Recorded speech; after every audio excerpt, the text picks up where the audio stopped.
ایک پیچیدہ مقدمہ اور اس کا فیصلہ۔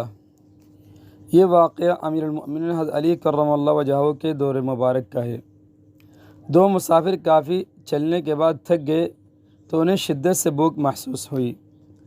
دونوں ایک سایہ دار درخت کے نیچے اطمینان سے بیٹھ گئے اور اپنے اپنے توشے دسترخوان پر رکھ دیے۔ ایک کے پاس 5 روٹیاں تھیں اور دوسرے کے پاس 3۔ ابھی کھانا شروع بھی نہیں کیا تھا کہ ایک تیسرا مسافر پاس سے گزرا۔ اس نے انہیں سلام کیا، انہوں نے سلام کا جواب دیا اور اسے کھانے کی دعوت دی۔ وہ بے تکلف ہو کر شریک ہو گیا۔ تینوں نے روٹیاں برابر کھائیں۔ کھانا ختم ہونے کے بعد وہ صاحب کھڑے ہوئے اور ان دونوں کے پاس 8 درہم رکھتے ہوئے کہا، میں نے آپ دونوں صاحبان کا جو کھانا تناول کیا ہے اس کے عوض یہ درہم رکھ لیجیے۔ وہ صاحب تو دام دے کر چلے گئے، مگر ان دونوں حضرات کے درمیان بٹوارے کو لے کر تنازع جھگڑا شروع ہو گیا۔ جن صاحب کی 5 روٹیاں تھیں ان کا کہنا تھا کہ 5 درہم میرے اور 3 تمہارے۔ انہوں نے یہ فیصلہ شاید اس لیے کیا کہ وہ سمجھ رہے تھے کہ رقم دینے والے نے 8 درہم اسی لیے دیے کہ ہر روٹی کے عوض 1 درہم دیا جائے، اس لیے 5 روٹی کے مالک اپنے حق میں 5 درہم رکھنا چاہتے تھے اور دوسرے صاحب کو 3 روٹی کے عوض 3 درہم دینا چاہتے تھے، مگر دوسرے صاحب 3 درہم لینے کے لیے تیار نہیں تھے۔ ان کا کہنا تھا کہ یہ رقم چونکہ دونوں کو ایک ساتھ دی ہے اس لیے اس کے برابر حصے کیجیے، اس طرح میرے حصے میں 4 درہم آنے چاہیے۔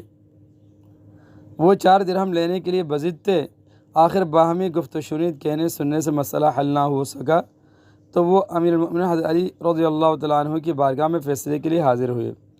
دونوں نے پورا واقعہ تفصیلاً بیان کیا۔ پورا واقعہ سننے کے بعد آپ نے 3 روٹی والے سے فرمایا کہ جب تمہارا ساتھی 3 درہم تمہیں دینے کے لیے تیار ہے تو تم 3 درہم پر راضی ہو جاؤ، لیکن وہ 4 پر ہی اڑ گیا۔ آپ نے اس سے فرمایا،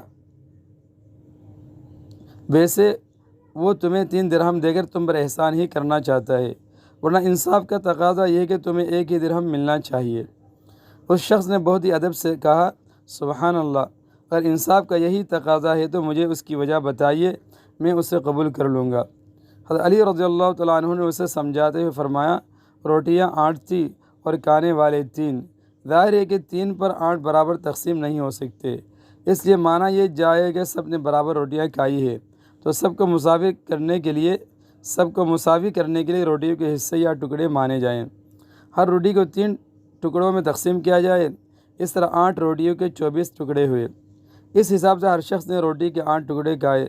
اب چونکہ تمہارے 3 روٹیاں تھیں اس لیے اس کے 9 ٹکڑے ہوئے، جس میں سے 8 ٹکڑے تم نے کھا لیے، باقی بچا 1 ٹکڑا جو تیسرے شخص نے کھا لیا۔ تمہارے ساتھی کے پاس 5 روٹیاں تھیں، ان کے 15 ٹکڑے ہوئے، جن میں سے 8 ٹکڑے اس نے کھائے، باقی بچے 7 ٹکڑے جو تیسرے صاحب نے کھائے۔